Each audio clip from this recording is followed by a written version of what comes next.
The European Union has lashed out at Boris Johnson with a brutal comparison to his predecessor Theresa May. Brussels accused the Prime Minister of being absent and detached in post-Brexit trade talks.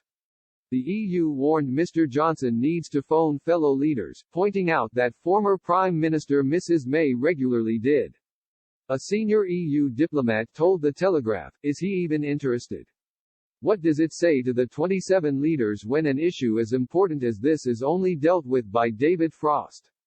It's about time people higher up in the hierarchy start involving themselves if they want to achieve something." The diplomat complained that Mrs. May was always on the phone to leaders such as French President Emmanuel Macron and German Chancellor Angela Merkel.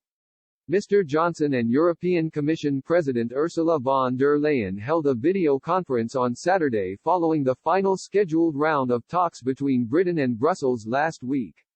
After their conference call, the two leaders ordered chief negotiators Lord Frost and Michel Barnier to work intensively in a bid to make a breakthrough on a post-Brexit trade agreement. In a joint statement, they said, the President of the European Commission, Ursula von der Leyen, and the UK Prime Minister, Boris Johnson, spoke today about the state of play in the negotiations on the future relationship between the UK and the EU. They agreed on the importance of finding an agreement, if at all possible, as a strong basis for a strategic EU-UK relationship in future. They endorsed the assessment of both chief negotiators that progress had been made in recent weeks but that significant gaps remain, notably but not only in the areas of fisheries, the level playing field, and governance. They instructed their chief negotiators to work intensively in order to try to bridge those gaps. They agreed to speak on a regular basis on this issue. The Prime Minister insisted a deal was still possible but warned of outstanding sticking points.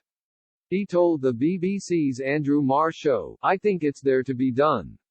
Alas, there are some difficult issues that need to be fixed. There is no question that the EU needs to understand that we're utterly serious about needing to control our own laws and our own regulations. And similarly they need to understand that the repatriation of the UK's fisheries which were lost in 1973 is very important.